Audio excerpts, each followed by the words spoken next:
Hi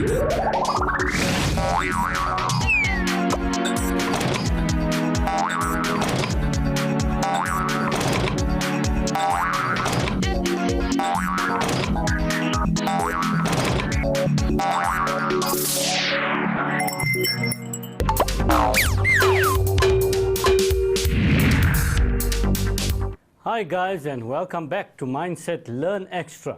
You're with Aslam Khan, and we dealing with transport systems in animals. First up, as usual, we look at what you need to know. You need to know the blood circulation system, the direction of blood flow and circulation, the mechanism for controlling the cardiac cycle, and the heart rate. So basically what we are saying here, you need to know the different types of circulation.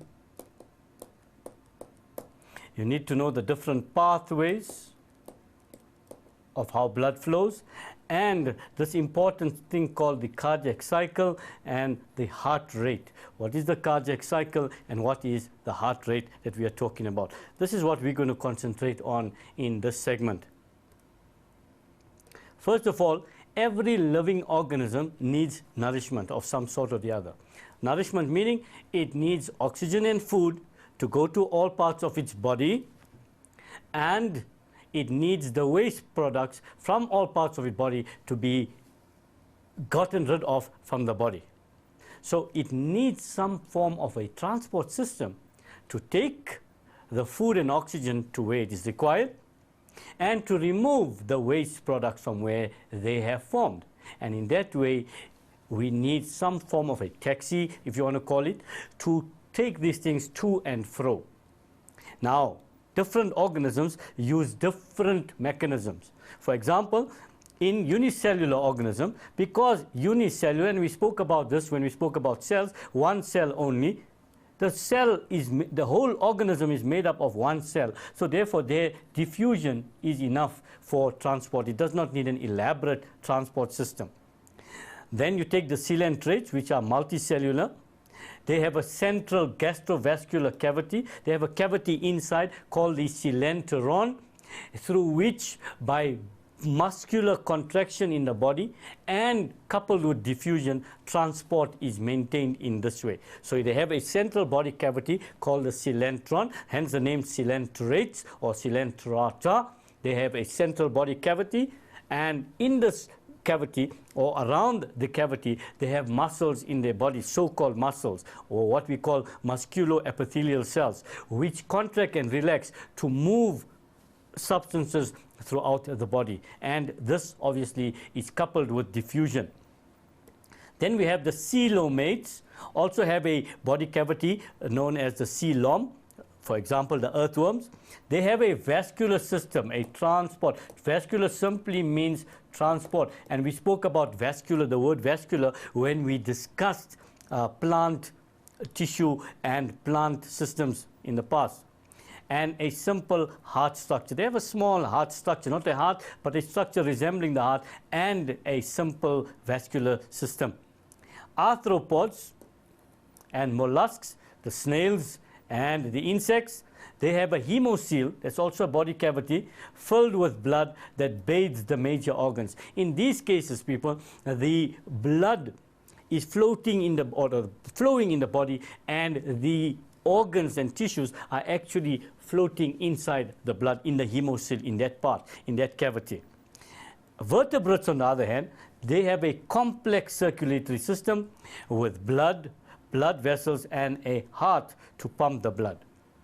So as you can see, as one moves from so-called the simpler organisms to the more complex organisms, then what happens is there is an increase in the organization, increase in the complexity of the transport system that the organism needs. We can see it very clearly in these organisms. Two major types of blood systems are known, and that is firstly the open blood system. And in an open blood system, blood is pumped from the heart to the organs or to a cavity, and the blood leaves the blood vessel.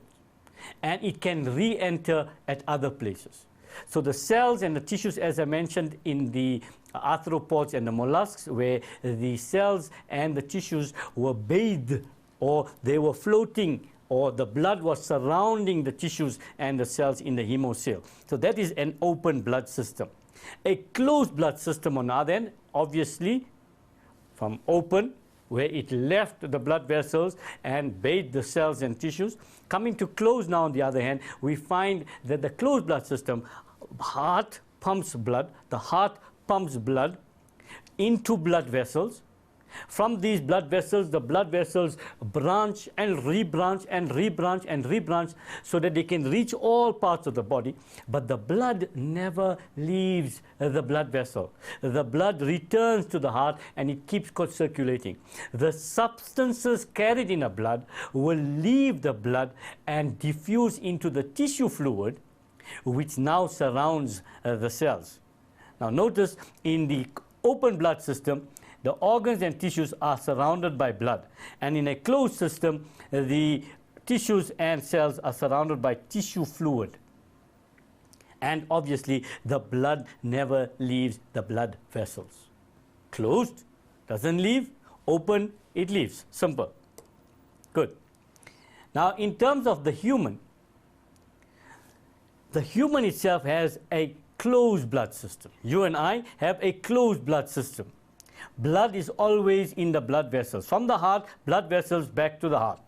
In other words, we have the system, heart, blood vessels, and back to the heart in that way. A double circulatory system we have. That means blood passes through the heart twice. We also say that the heart is a double pump. We'll learn more about this as we go through this chapter. And the two circulations are the pulmonary circulation, where blood goes from the heart to the lungs and back, and the systemic circulation, where blood goes from the heart after it comes back from the lungs to all parts of the body and back to the heart again. But we're going to look at these two circulation systems in much more detail as we progress, so we will take it from there. Before we actually look at the external structure of the heart, let's look at its position in our body. Now, clearly you can see that the heart is found more or less in the middle of the body next to the two lungs. I've taken out all the other organs so that you can see the position of the heart. We've done a bit of an operation on this guy. Please don't try this at home. So as you can see, the heart is situated in the middle. In front of this would be the sternum or breastbone, and the rib cage would be covering from skeletal system that we've learned in previous chapters. So the heart is in the middle, but notice that the bottom end, the apex, is pointed slightly to the left. So it is slightly on the left-hand side, the bottom end, but generally it's more or less in the middle. How is this heart protected? Obviously, I've mentioned the sternum is covering there, and the rib cages, obviously. And as you can see, there's fat tissue around the heart. Adipose tissue will be around the heart. How is it kept in position? These large blood vessels that hold the heart in position keep it there in position. In addition to that, the connective tissue and the fat will keep it there as well. So that is the position of the heart, how the heart is protected, and how the heart is kept in position.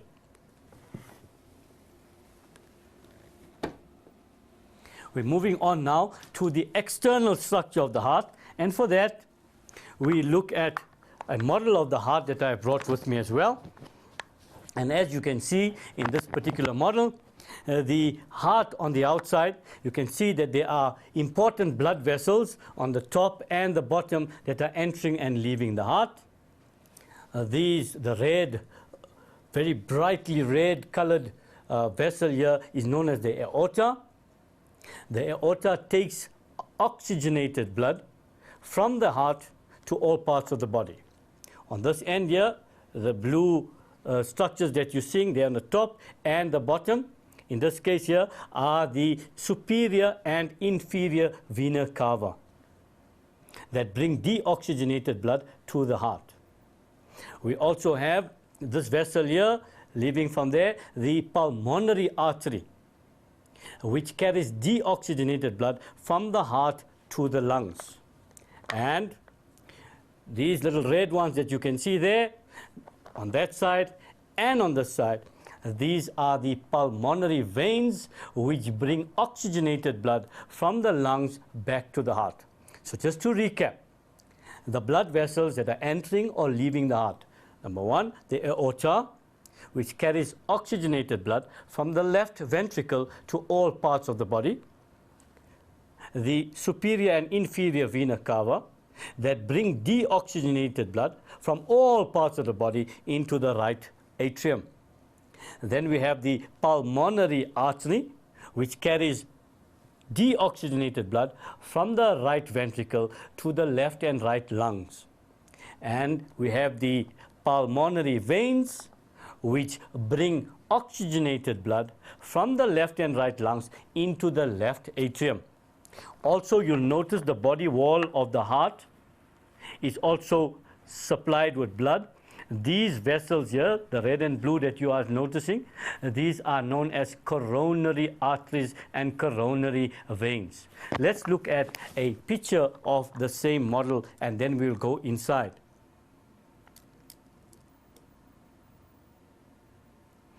A beautiful diagram showing you the model that I've just shown you. Notice very clearly that the heart is made up of chambers. You got those that are at the bottom, this area here, and those that are on top, this one here, and in that area there. The bottom chambers are known as ventricles, and the upper chambers are known as atria. Don't confuse atria with artery. That's a blood vessel. Atria or atrium 1, and this is a chamber in the heart. So the upper chambers are known as atria and the lower chambers are known as ventricles. We look at the external structure, so we won't go into details yet. Here's your superior and inferior vena cava. As you can see, it's coming into the right atrium. Then you have the aorta. You can't see where it's coming from, but it comes from the left ventricle and it branches to all parts of the body. There's your pulmonary artery, which is coming from the right ventricle, taking deoxygenated blood to the lungs. And there you have those little branches there showing you the pulmonary veins, which bring oxygenated blood from all parts of the, from the lungs, to the heart. And these vessels here, the coronary arteries and the coronary veins, which supply nutrients and remove waste from the heart itself. We then move to the internal structure of the heart. And as you can see now clearer, the chambers. And also you'll notice now, when we look from on the inside, we find that not only there's 2 chambers, but there are 4 chambers. That means not only is the heart divided into upper and lower chambers, it is also divided down the middle into a left and right half. And if we draw a little heart there for you, the one that you would like to see, then we can draw the similar thing there, what we are saying. We're saying that the heart is broken up into upper and lower, so that's 2, and the uppers are called atria, and the bottom is called the ventricles. And apart from that, the heart is also divided into left and right, so you got right atrium and left atrium. Now you'll wonder why I'm putting right on this side and left on the other side, when actually that's the left and this is the right. Remember, when you look at the diagram, the heart is looking at you like a mirror. So it's the opposite end. You've got to look at the page this way. So left is on this side, right is on that side. So you've got to take that page, put it this way, and you'll be able to see what I'm telling you. Remember, it's a mirror image. Okay, and at the bottom, we got the left ventricle and the right ventricle. Now look at the diagram. And you'll find clearly that the atrial walls are thinner than the ventricular walls, and the left ventricle is the thickest of all the muscular walls. By the way, while we're discussing that, we can also say that this middle part here is called the septum, which divides the heart into left and right sides. Also, we'll find when we look at the structure of the heart on the inside that there are valves that are found on the inside. So let's just open this guy up. There's the one atrium, right atrium, left atrium, left ventricle, and a right ventricle. So your ventricles at the bottom, your atria on the top. Notice the walls of the atria are thinner than the walls of the ventricles. And the left ventricle wall is the thickest of all. We'll worry about that later. Notice the muscular septum going down the middle to divide it into left and right. Notice also these little flaps that are found between the atrial walls and the ventricular walls. One is missing here. Somebody must have operated on this one and taken it off. But between the atria and the ventricles, there are valves. On the right-hand side, between the right atrium and the right ventricle, we have the tricuspid valve because it has 1, 2, 3 cusps. It has 3 cusps, so therefore it's called a tricuspid valve. On the left-hand side, the valve is not there, but the valve that is supposed to be there is known as the bicuspid valve. These are called also atrioventricular valves. The one on the right, tricuspid, the one on the left, bicuspid. If you want to remember, a little boy, on the left-hand side, we get the bicuspid. And your letters of your alphabet are S, T. So on the right-hand side, we get the tricuspid valve. Okay? Also, if you look carefully at the pulmonary artery, and we cannot see the inside of the aorta here, but you can see clearly there that you have little white structures in that area. Those are known as semilunar valves.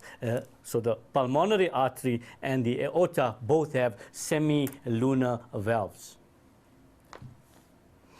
And when we look at our diagram, we will see those things as well. There's a semilunar valve there. That one would be with the aorta. And there would be another semilunar valve there with the pulmonary artery. There you go. In this area on the right-hand side, we have the tricuspid. And on the left-hand side, we have the bicuspid. If we look at the circulation itself, we'll see that the right-hand side of the body, or the heart, deals with deoxygenated blood. And the right-hand side, the left-hand side of the heart deals with oxygenated blood. So the right-hand side deals with deoxygenated, and the left-hand side deals with oxygenated blood. The upper part of the heart, the atria, receive blood, and the bottom half of the heart pumps blood, the ventricles. Let's move further. So all vessels that flow away from the heart, A for away, are known as arteries. Any vessel that flows away from the heart is known as an artery. All blood vessels entering the heart or flowing to the heart are called veins. Examples of arteries are the aorta, pulmonary artery, coronary artery. Examples of veins are the inferior and superior vena cava, the pulmonary vein, the coronary vein. Note that the terms artery and vein are not determined by what the blood vessel transports. Whether it transports oxygenated blood or it transports deoxygenated blood is not important. It's where it is going to. If it is going away from the heart, it's an artery. If it is going towards the heart, it's a vein. A for away, A for arteries. Now, you ever heard the song, I can hear your heartbeat? Yes, I can hear your heartbeat. They've changed it 1,000 times already. Now, every time your heart beats, every time your heart beats, there's a complete cycle that takes place within the heart. Little do we know that for every beat of the heart, a whole complete cycle is taking place. What is this cycle known as? This cycle is known as the cardiac cycle. Now, the top half of the heart works as one unit, the atria. The top half of the heart are the left and right atria. And the bottom half of the heart, the ventricles. The left and right ventricles. They work together. In the wall of the heart, we have an area known as the sinoatrial node or pacemaker. It starts and regulates the process. So the pacemaker, as the name suggests, it starts and regulates the pace of this heartbeat or this cardiac cycle. To understand the cardiac cycle, we need to understand the following. First of all, every time the heart beats, it lasts plus minus 0.8 seconds. And if we do simple maths, if we multiply that into time, you'll find that the normal heart rate is plus minus 72 to 75 beats per minute. If you are fitter and healthier, it can come down. And if you are less fit and more unhealthy, it can go faster. Also, when you're exercising, etc., it may go up, etc., and what have you. The contraction of the heart muscle is called systole. Think S for stressed, and when you're stressed, you tense up. So, systole means contraction. And the relaxing of the heart muscle is called diastole, de-stress. When you de-stress, you chill out, you relax. So when diastole takes place, the heart muscles are relaxing. And when systole takes place, the heart muscles are contracting. So remember a few pointers again. Number one, that the heartbeat lasts 0.8 seconds. Number two, there are 72 to 75 beats per minute.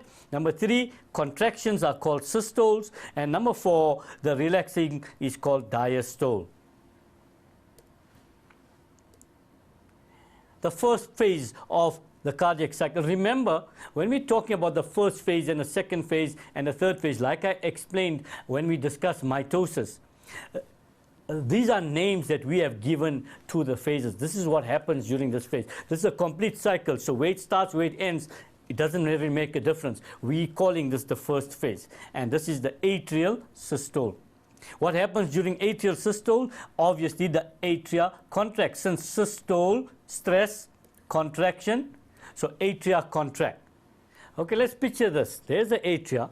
And if these atria contract, these two top chambers of the heart contract, where can blood go? Blood goes down.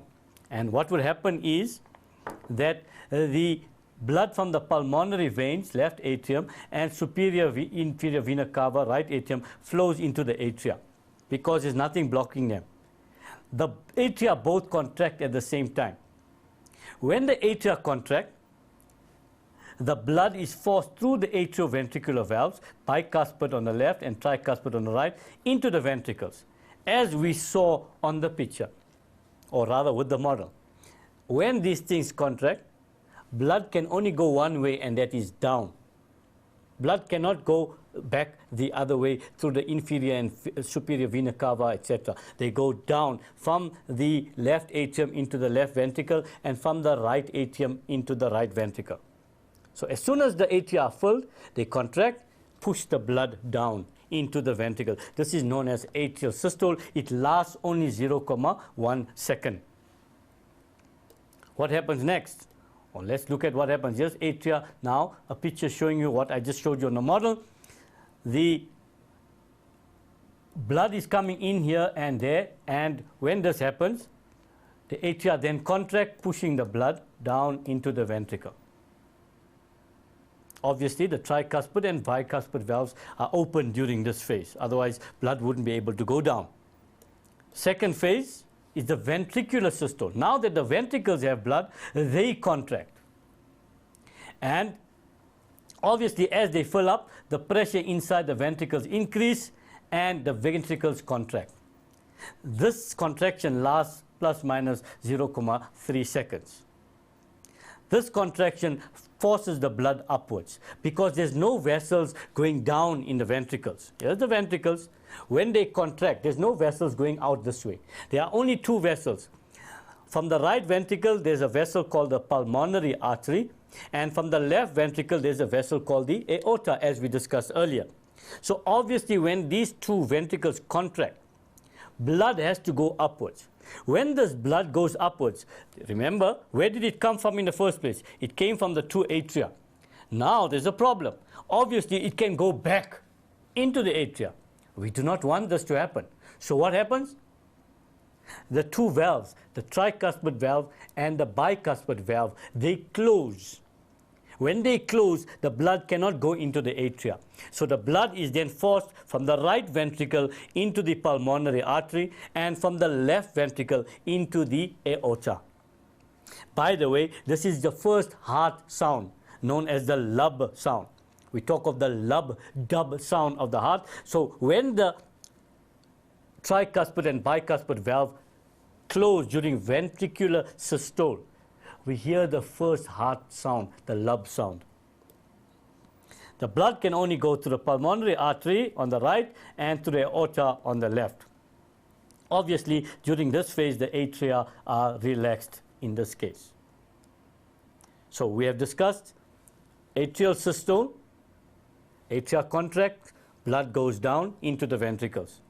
Now we discussed ventricular systole, the ventricles contract, the valves shut down, giving us the first heart sound, the lub-dub sound, the lub sound, of the lub-dub, and blood is forced from the right ventricle into pulmonary artery and from the left ventricle into the aorta.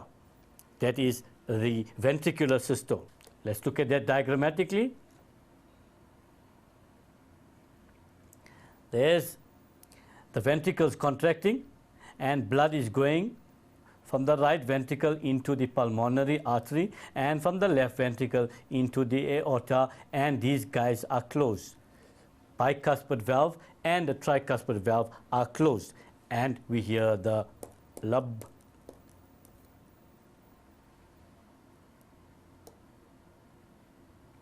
There's a color diagram showing you the same thing, and notice the colors we're using here, blue and red, because that blue normally discuss, or rather is related to oxygenated blood. Red is related to oxygenated blood and blue to deoxygenated blood. Continuing with the cardiac cycle, the phase 3 or the last phase, this is known as general diastole. Both these chambers have contracted and now they need to relax, so the cardiac muscle can recover also at the same time. And look what happens. This is a general relaxation of the heart. The ventricles begin to relax, so less pressure exists to push blood out and to prevent blood from flowing back into the ventricles. Remember, we said that when the ventricles contracted, blood went into the pulmonary artery from the right hand side and the aorta from the left hand side. Now the blood, remember, is in these vessels. When it relaxes, obviously the pressure that was pushing the blood up stops. So what can happen? We can have a backflow of blood. So to prevent this backflow, the semilunar valves in the aorta and the pulmonary artery close, and this gives us the second heart sound, the dub sound. So lub during ventricular systole and dub during general diastole.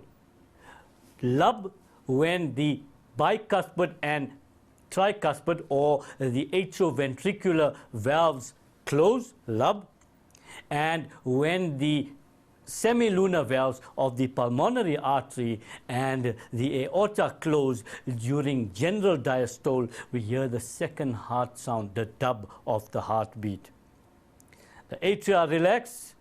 The general state of diastole lasts for 0.4 seconds. So this is actually the longest. 0.1 was atrial systole. 0.3 was ventricular systole. And the relaxation phase of atria and ventricles together, or general diastole, lasts 0.4 seconds. the next cycle can now begin. So it means the next beat of the heart, because 8 seconds are now done. So the next beat is done. The stroke volume of the heart is the amount of blood that is pumped through the heart during each cardiac cycle. The stroke volume is the amount of blood that is pumped from the heart in every heartbeat. The amount of blood. When one exercises, the stroke volume will increase, obviously, because the skeletal muscles need more oxygen and glucose to produce energy. The fitter you are, the greater your stroke volume becomes, and the less work your heart will have to do. And there we have it in pictures. All the chambers are relaxed, and the blood from here tends to come down, but these valves close, so no blood can come in here, and that gives us the dub sound.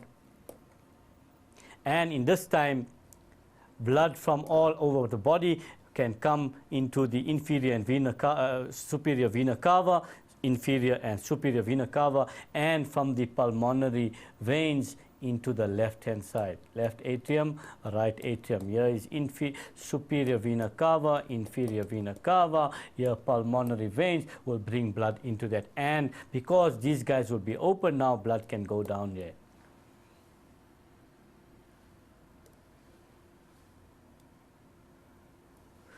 Talking about the heartbeat, when you listen to the heartbeat, there are two sounds. Obviously, we've spoken about the lub and the dub sound. When is the lub sound? When the atrioventricular valves close. When is this? During ventricular systole. And the dub sound is when the semilunar valves close in the aorta and the pulmonary artery. This happens during general diastole.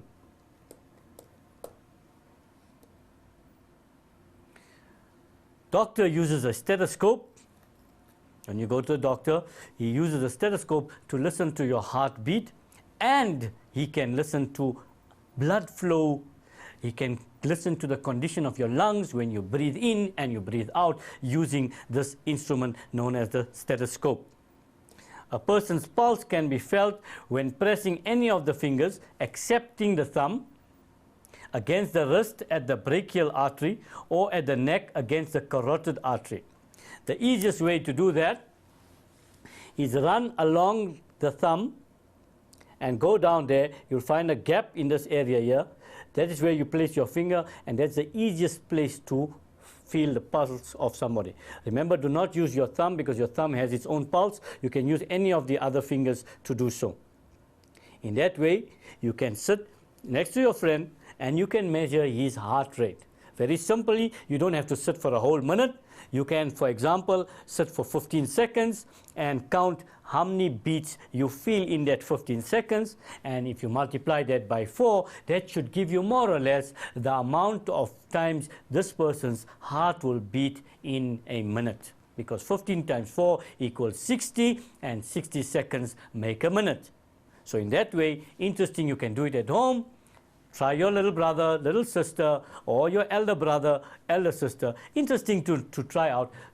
Try out different age groups in your house. If you have a little baby, try out with them. If you have a toddler, 2 to 3 to 4 year old, check with them. Then you have a teenage brother or sister, check with them. And then you check with an older brother or sister, or your parents. Note the difference in a heartbeat from all of these people. You can also note different weight. Example, if somebody is very skinny, somebody is nice and fat and plumpy, what is the difference? You can make your own notes on that. We can also discuss at our next section how we can do some experiments to note before and after exercise, before and after drinking coffee, etc., the heartbeats of different people. So the pulse basically then is a result of pressure caused by the blood as it is forced out of the aorta. The heartbeat can be measured electronically with a machine known as the ECG machine, or the electrocardiogram. It gives you the way what is happening to pressure over time as the heart beats. As you can see here, the atrial is excited here, or atrial systole, then ventricular systole, and you're having a repolarization or the general diastole in that time there. The ECG would be able to give the doctor information about the condition of your heart.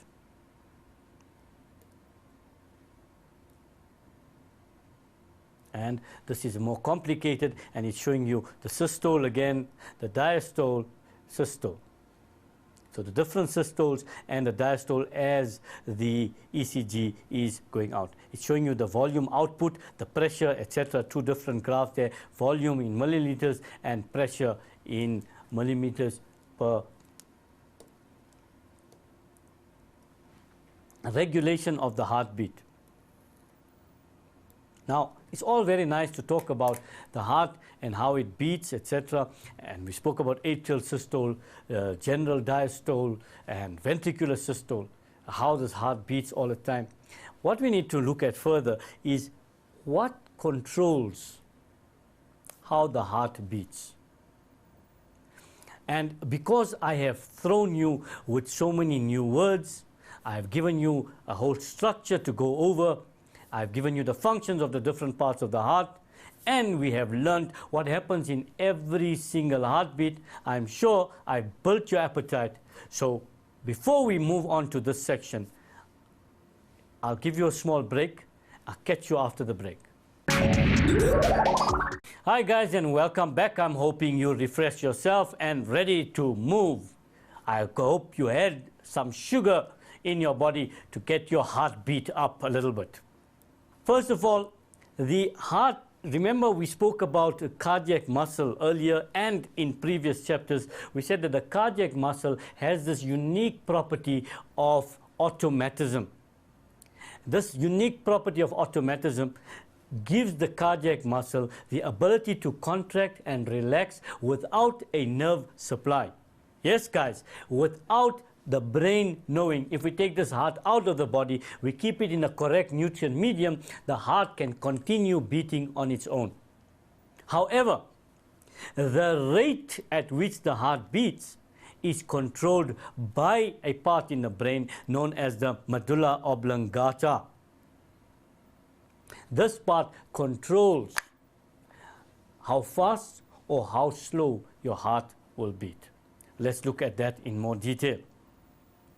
First of all, it is controlled by this part in the brain known as the medulla oblongata, which sends nerve impulses to the sinoatrial node. Remember we spoke about that earlier when we spoke about the cardiac cycle.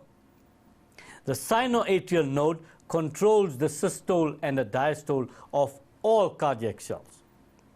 And this ensures that the whole heart works as one unit. If for some reason there's an increase in carbon dioxide, the body is extremely sensitive to the levels of carbon dioxide in the body, because if there's too much of carbon dioxide in the body, this quickly changes to carbon monoxide, which is poisonous. So to counteract that reaction, the body reacts very quickly to this. So even the slightest increase above the norm of carbon dioxide in the body is picked up by special receptors that sense chemicals, chemoreceptors, in the aorta and in the carotid arteries. The carotid arteries are those arteries that supply the brain with blood. These chemoreceptors convert the stimuli. Any receptor, by the way, would function to convert a stimuli into an impulse, or a stimulus into an impulse. So the chemoreceptors convert the stimulus of extra carbon dioxide into an impulse, and they send it to the medulla oblongata. That's a control center. This control center now makes a decision.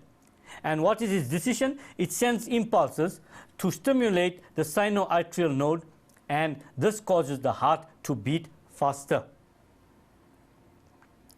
The medulla oblongata will also stimulate the rate at which oxygen is inhaled into the lungs. In other words, it will increase the breathing rate, the rate and depth of breathing. You'll breathe heavier because there's too much of carbon dioxide in the body. So an increase in the heartbeat automatically increases the breathing rate. And the medulla oblongata is regulated by the hypothalamus and the autonomic nervous system. You will learn more about the hypothalamus and the autonomic nervous system, and indeed even about the increased breathing rate and heart rate when you do heart rate and breathing rate when you do gaseous exchange, and the hypothalamus and autonomic nervous system when you do the nervous system in grade 11s and 12.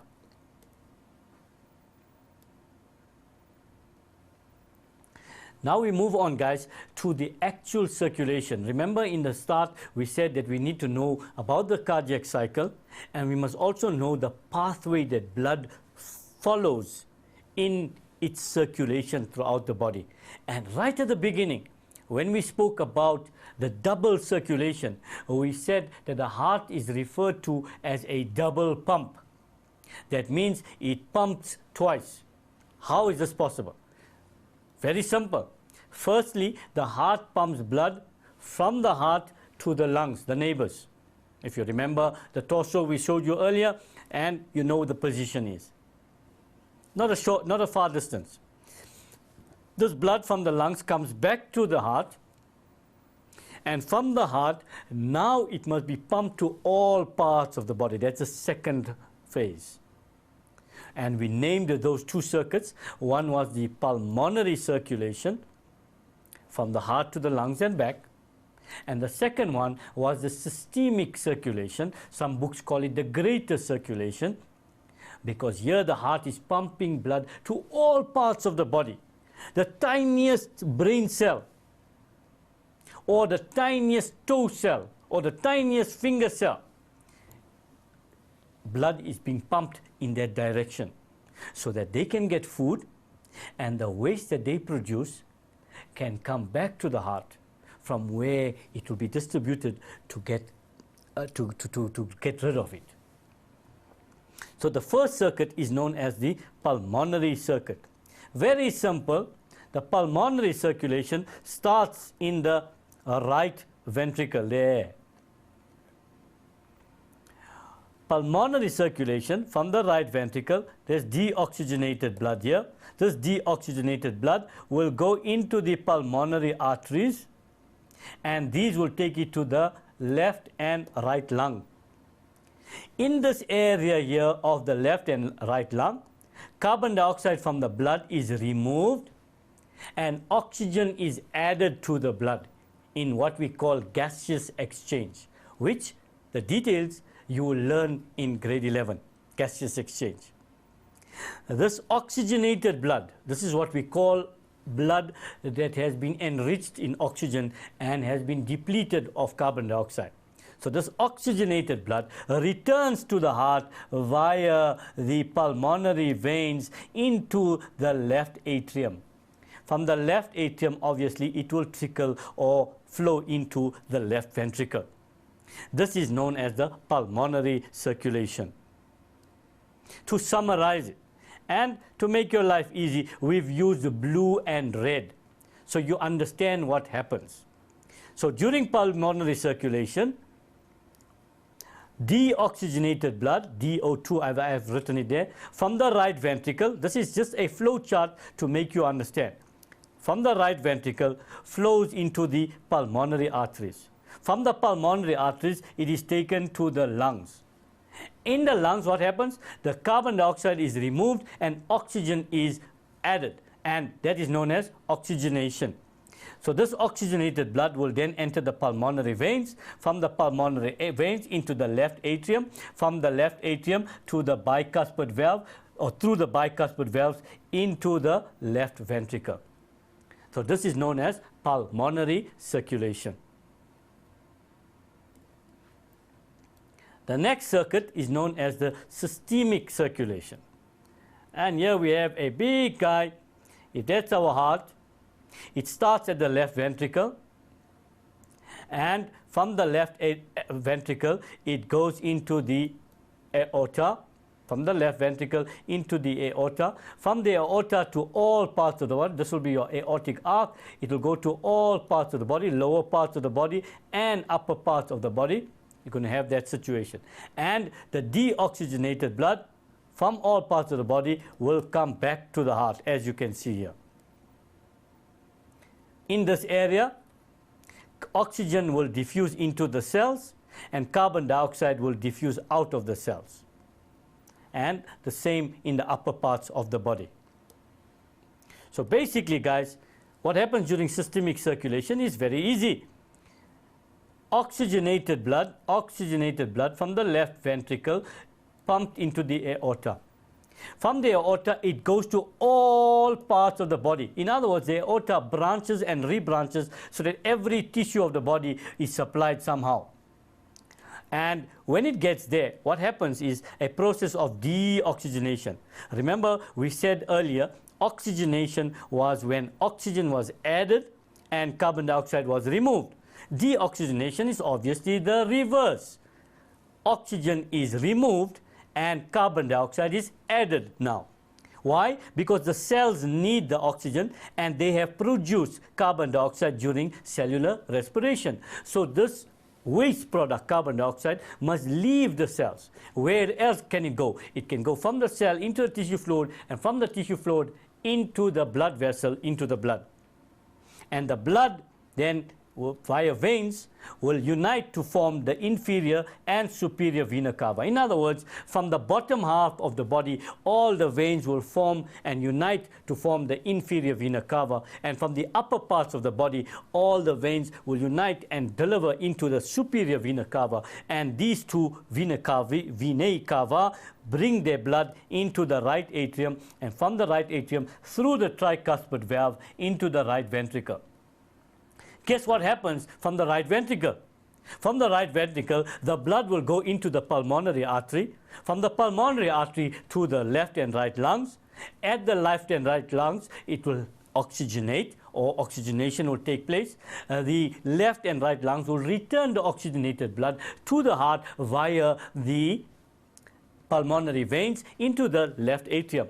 From the left atrium, it will trickle into the left ventricle. What happens when you get to the left ventricle? From the left ventricle, this whole cycle starts again. Left ventricle, aorta, all parts of the body. From all parts of the body, deoxygenation will take place and it will go into the veins. Veins will come into superior vena cava, into the right atrium, into the right ventricle. From the right ventricle, it will go.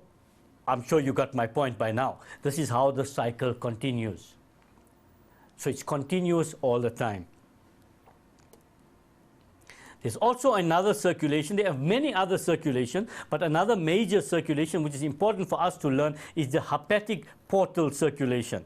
This hepatic portal circulation actually services the organs of the abdomen. What happens here?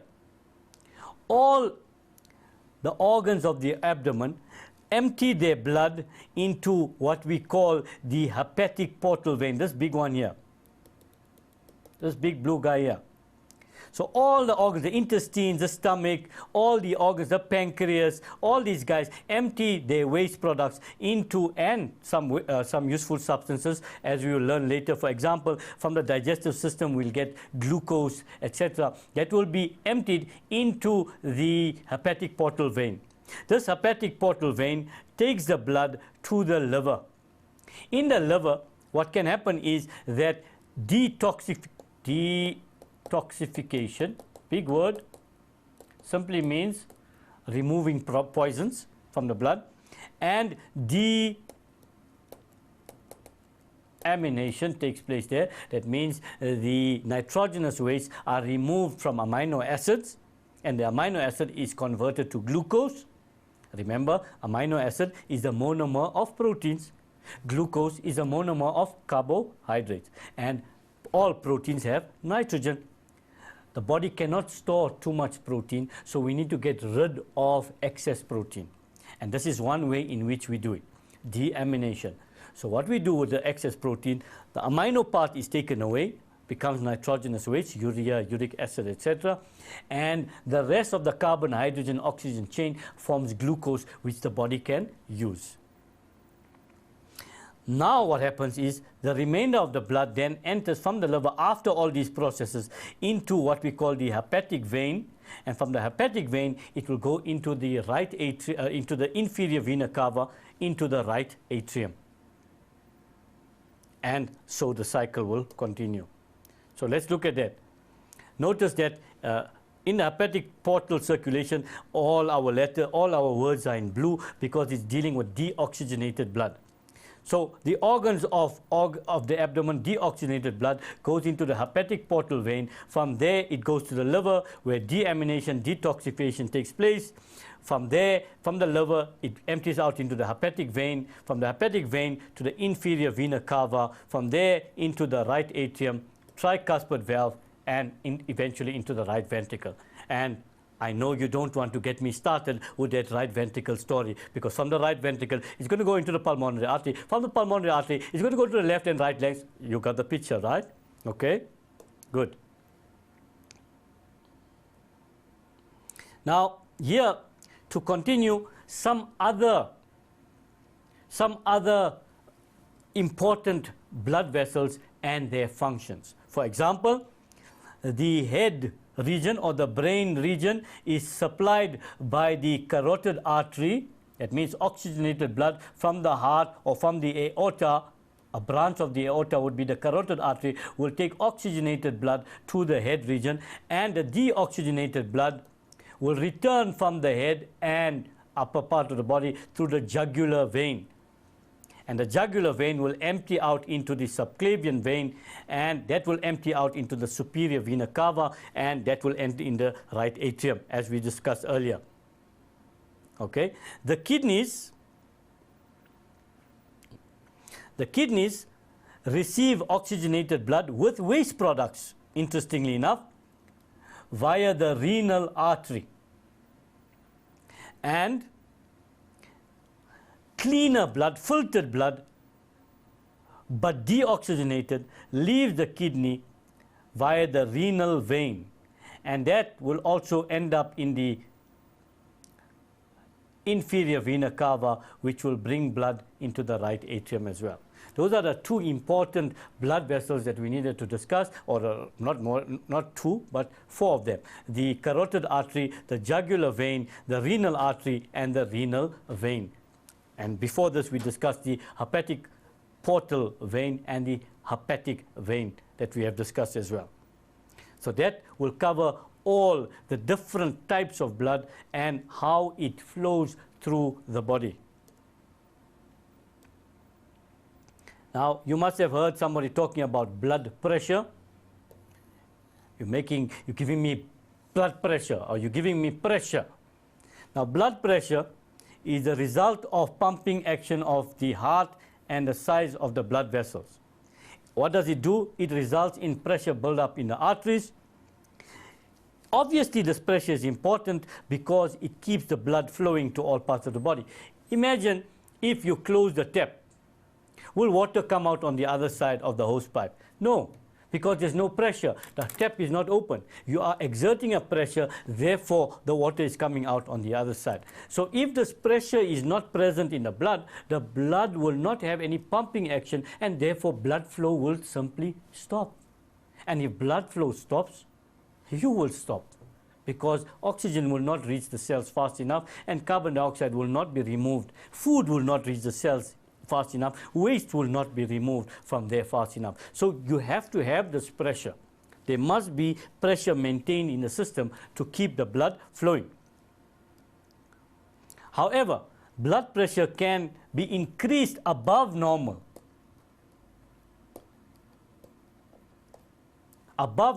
By smoking, excess alcohol intake, stress, adrenaline surges, water retention if you're keeping too much water in your body, poor diet if you're eating incorrectly, high cholesterol, obesity, you eat too much, and a lack of exercise.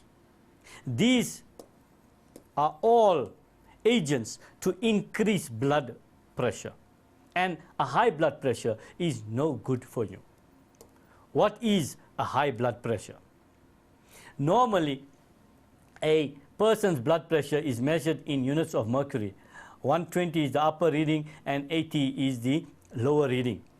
120 refers to the systolic pressure and 80 is the diastolic pressure. That means when the ventricles contract, that gives you the first reading of 120, and 80 gives you the second reading when there is general diastole. So the pressure at its peak, when the pressure is its highest, ventricular systole, and when it should be at its lowest during general diastole. Now, the trick here is that the range is between normal should be, and this people, what I'm telling you, this a doctor may tell you slightly different. We are talking about between me and you, layman people or lay people. We are talking about a range of between 120 to 135. The upper reading or the systolic pressure should be between 120 to 135. That's normal. Anything above that would be considered to be high. And the diastolic pressure should be between 80 and 95. If it is anything above that, it will be considered to be high. The same way, if it's anything lower than 120, it will be considered to be low. And lower than 80 would be considered to be low blood pressure. By the way, both high blood pressure and low blood pressure are equally dangerous. Bet you didn't know that. But they are both equally dangerous. Let's look at the two in context now. Hypotension. Hypo means that person has low blood pressure than normal. That means these readings lower than 120, lower than 180, lower than 80. And hypertension is higher blood pressure than normal. Hyperactive. If you talk of somebody being hyperactive, when somebody is hyperactive, what does that mean? He is too active. So hypertension, high blood pressure. Hypotension, low blood pressure. Right? High blood pressure can be aggravated by diet, especially if you take too much salt. And when you study the kidneys and you study about water potential, you will understand why salt will increase the blood pressure. And high blood pressure can sometimes go undetected and may eventually lead to death, called the silent killer. People, especially people that suffer from sugar diabetes, in their case especially, this hypertension can be a silent killer because a diabetic, the hypertension is not always detected. In fact, a diabetic can even have a heart attack and may not even know about it. So it's important to monitor your blood pressure at regular intervals. A sphygmomanometer is an instrument used to measure blood pressure. Let's look at what it looks like. You probably saw this at your doctor when you went to see him.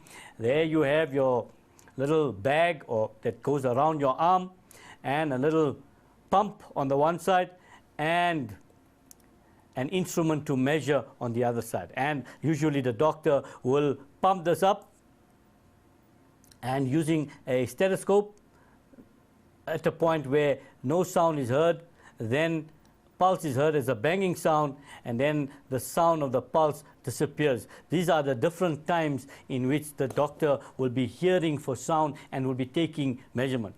Fortunately, in our modern day and technological age, even doctors don't have to use these ways of doing this anymore. We have technical or electronic instruments that do the same thing. You simply turn it around your arm, you press the on button, it will go through all these stages and it will take the reading and it will spit out the reading of your blood pressure, and some of these new later models also give you your pulse rate at the same time. So basically that's what happens, but very important, guys, just understand that the blood pressure or hypertension and hypotension are very dangerous, and you need to check your pressure regularly.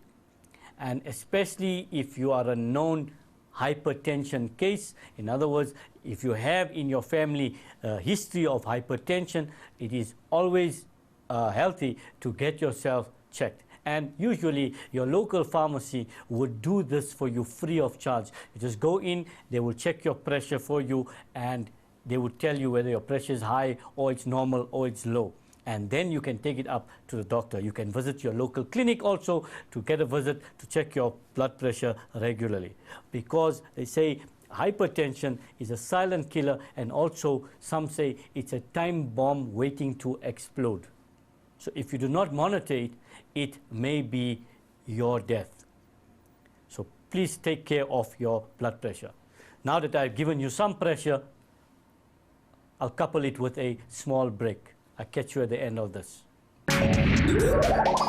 Welcome back, guys. I'm hoping you got a nice milkshake or a cold drink or a sip of water, and you're back with me, because now we're going to test whether you've learned anything in the time I have been talking.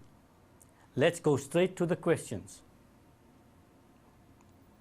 Question 1, very simple question, basic level 1 question. Complete the diagram by providing labels. So let's start up with the chambers. Let's see if we can remember the chamber. Let's start with this chamber here. Notice the color gives you a clue. That would be the right atrium.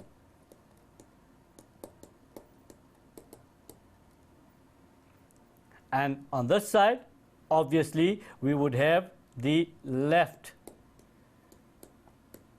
Watch those label lines and where they're going to, because they are label lines and they are arrows. So just be careful. And we go to the bottom of the heart. Obviously, if that's the right atrium, then this would be the right ventricle. And that would be the left ventricle. Now we go to the blood vessels, obviously. 1, 2, 3, 4. You can see those that are dealing with oxygenated blood and those that are dealing with deoxygenated blood. This one here going out from the left ventricle is obviously the big one, the aorta. One coming in with oxygenated blood would be the pulmonary veins. By the way, interesting to note that the pulmonary vein is the only vein that transports oxygenated blood. All other veins carry deoxygenated blood. But remember what we said at the beginning, that an artery and a vein is so named not about what it carries, so much as where it's going to. Away from the heart, artery, to the heart, vein. But generally, most arteries, because they're going away from the heart to all parts of the body, they will carry oxygenated blood. And all veins, because they're returning to the heart, will carry deoxygenated blood. Except this guy, the pulmonary vein, because it's bringing oxygenated blood back from the lungs to the heart. And on this side, we have this one's coming on top, so this will be the superior vena cava. If you had one at the bottom, it would be the inferior vena cava. And the last one here, deoxygenated blood going out of the heart, that will be the pulmonary artery. This is the only artery that carries deoxygenated blood. So that's a labeling easy question. If they give you a question with so many labels, you must say thank you very much. Obviously, in a life science paper, you're not going to get something as easy as this. You get a diagram that's unfamiliar to you for a start, and they would be labeling, they would be asking you other questions here, etc., etc., etc. Let's move on.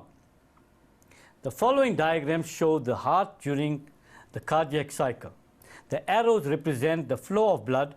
Study the diagrams and answer the questions that follow. So that's your instruction. Notice how I have underlined key words. We must get into the habit of underlining key words physically first, and as you get into it, you will identify those words mentally in your mind. In your mind, you would already highlight the important words.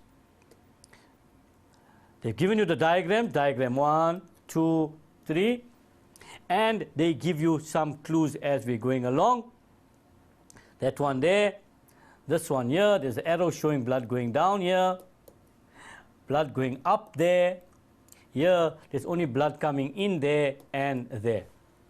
So obviously, those are the clues. So again, what's very important, kids, is that you look at the instructions, you look at the diagrams. If it's data, a table, you look at the table. If it's a graph, you look at the graph, etc. You've got to look at everything before you start answering the questions.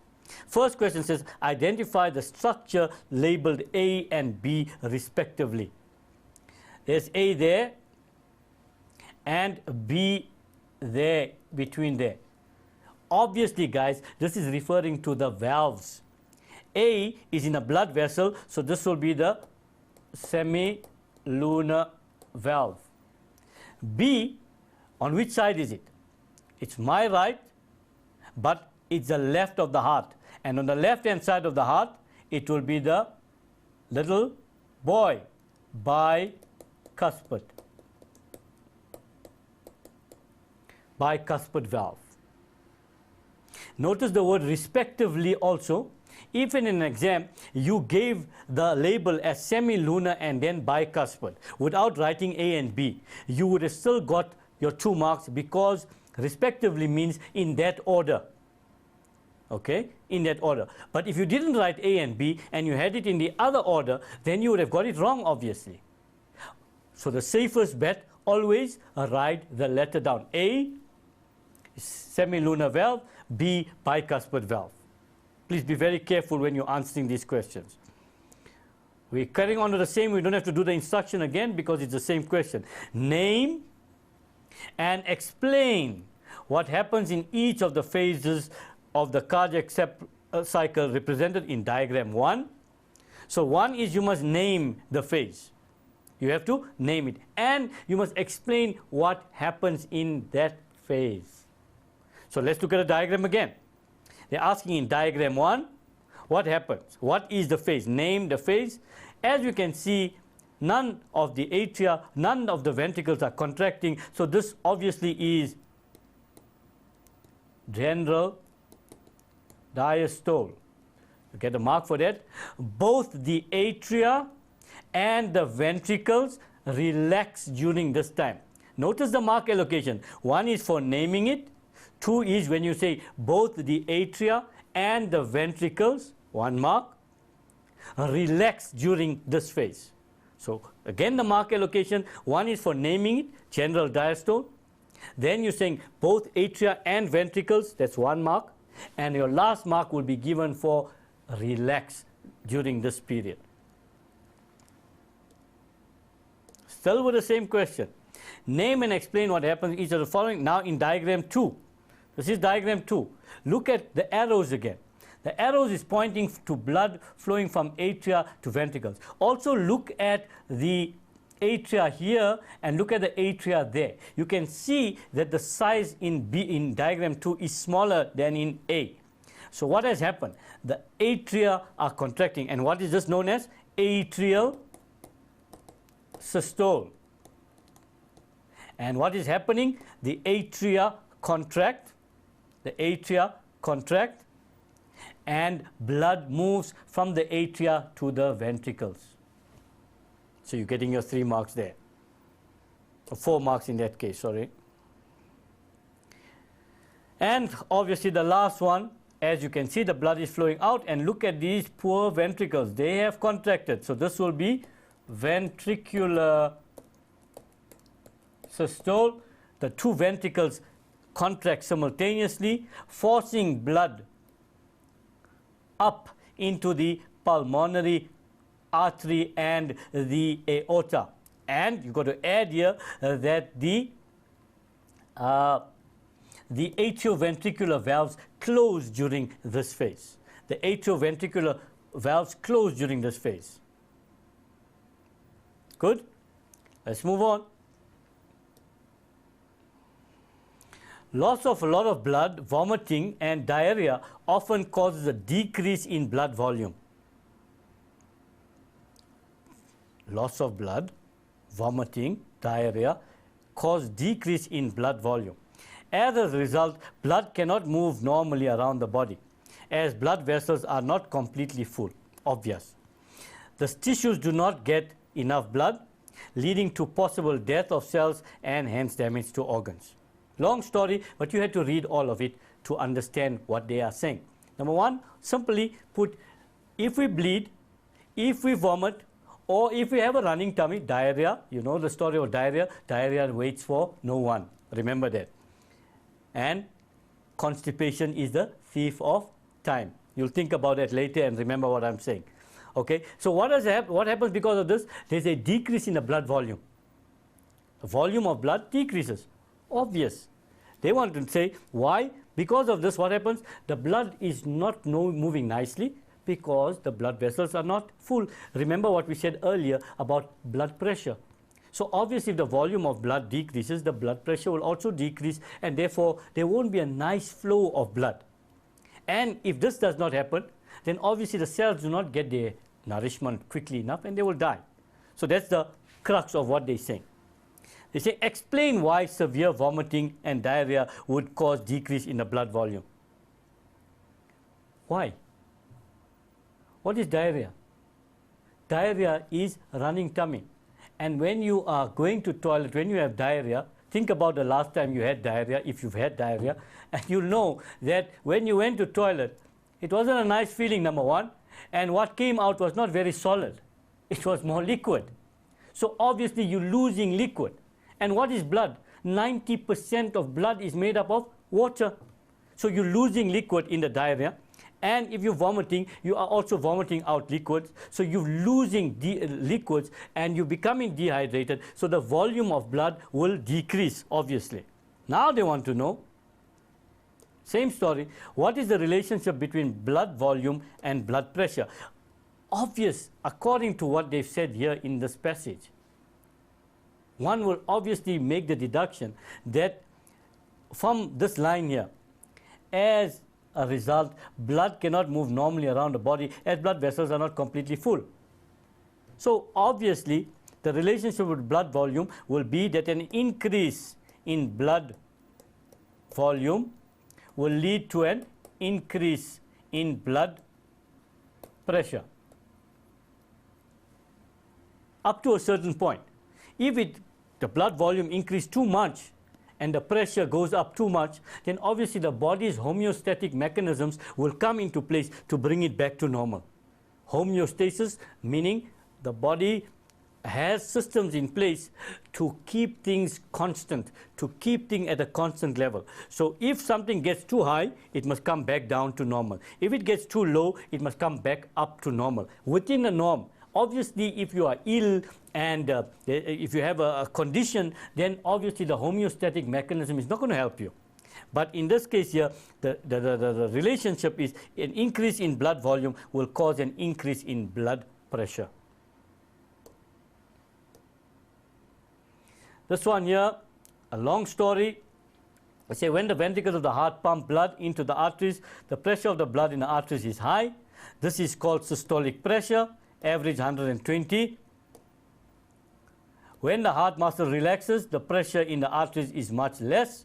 This is called diastolic pressure, average 80. The average blood pressure of a healthy person is 120 over 80. In other words, 120 over 80. It is normal for a person's blood pressure to differ slightly from the average.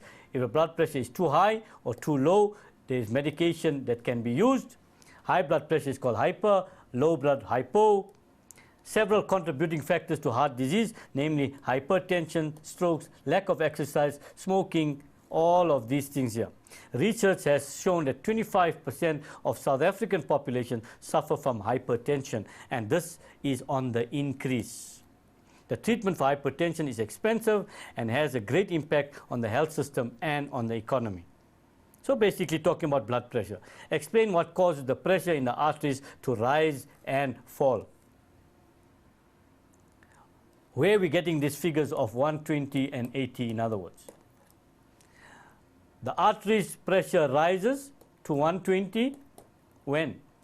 During ventricular systole. Why does this cause the pressure to rise? Because the ventricles are contracting, ventricles contract, pumping blood into the arteries. So therefore the pressure rises. And how does it fall? During general diastole. What's happening here? Atria and ventricles relax, and when this relax, less blood pumped into the arteries, and therefore pressure decreases. So the rise and the fall of pressure. Why is it essential that blood pressure in the capillary vessels be much lower than that in the arteries? Why is it important, essential, that blood pressure in the capillary vessels be much lower than that in the arteries? Remember, this question deals with the difference between arteries and capillaries. And the issue here is about the structure of arteries and capillaries. At the same time, it's also about the length of time the blood has to spend in that area. Let's look at that. Remember, we haven't done capillaries and arteries in this segment, but this question is part of circulation, and it's relating to something we're going to do the next segment. But let's look at this question. First of all, an artery is made up of strong muscle wall and other tissue, whereas a capillary is made up of one layer of cells only. We call that the endothelial, and we learned this under squamous epithelial tissue. Where do we find squamous epithelial? As endothelial layer lining the walls of capillaries. So first of all, obviously, if the capillary has too much of pressure, it will burst. Too much, no good. Artery can withstand more of the pressure. But even on that, we can go even further to explain that in the capillary, we need some important things to take place. The artery is simply bringing the blood to the capillary. Remember, we have artery. The artery, well, we're going to talk about this at the next segment. Artery branches to form arterioles. Arterioles form capillaries. So the artery brings the blood to the arterioles. Arterioles bring the blood to the capillaries. But it is the capillaries themselves that service the tissues and the cells. So therefore, blood must stay there a little bit longer so that the oxygen can move from the blood to the cells, and the carbon dioxide and waste from the cells can come into the blood. If the pressure is too high, it's not going to work for this exchange of important substances. So rather the pressure be lower in the capillary so it stays there longer so that important gases exchange and other exchange can take place. And the second or the first reason I gave you was that the artery wall is much stronger. It has a thick muscular wall among the endothelial layer and the connective tissue outside it, whereas the capillary is only made up of a single layer of cells, the endothelial. So therefore, if the pressure is going to be the same in the artery and the capillary, on the one hand, it's going to be too weak for the artery, and on the other hand, it's going to be too strong for the capillary. All right, so the next question, 3.3, says list 3 reasons why heart disease is on the increase in South Africa. Now, guys, did you need to be a rocket scientist to know this? No. They have given you this in the first passage. Here, in the story here about all these things here, they've given it to you here. The reasons are given to you in the passage. Lack of exercise, smoking, rich fatty diets, obesity, and diabetes. So it's given to you there in the passage. So you don't have to be a rocket scientist. First options when they ask you for give 3 reasons why, after they've given you an article or something like that, remember, go back to the passage, because the answer may be in the passage. They're not asking you something that you must manufacture. So that's where the reasons come from, there in that answer there. 3.4 suggests one way in which the government can reduce the number of people with disease. I love this type of a question, where they tell you to suggest ways in which the government can improve. Always the answer, no matter what they must improve the government, whatever, in terms of the population, when they need to, whether it's pollution, whether it's about this year, you must always think about, first of all, they must educate the people about the dangers of hypertension. Then they must make people aware of better lifestyles to improve their blood pressure. There's two ways already. You can also talk about create jobs for more medical practitioners in the areas, or start at schools, send the nurses, etc., to schools to talk to children about these type of things. And also maybe we need to pass laws that whatever is contained in food, the label must be able to tell the person how dangerous this could be to increase or decrease their blood pressure. So there's a wide, you can go and write a whole essay just on this question here. But remember always, education, making people aware, and passing legislation in some form or another. In this case, legislation obviously is taking the tad too far. You can't go and pass a law now, guys. You have to start not eating too much of butter. You mustn't have too much of oily foods. You can't legislate people on what they eat.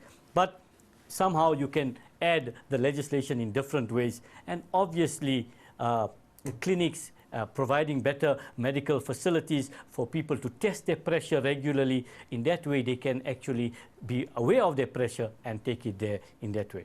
Guys, we've come to the end of the questions in this section. We have dealt with the heart, cardiac cycle, and circulation, and questions that go with it. This hypertension, we're going to discuss in more detail at the next segment, so we will leave more discussion on that for the next segment. I trust that you have absorbed the material that we have exposed you to, and I'm hoping that it got your heart pumping. Thank you very much.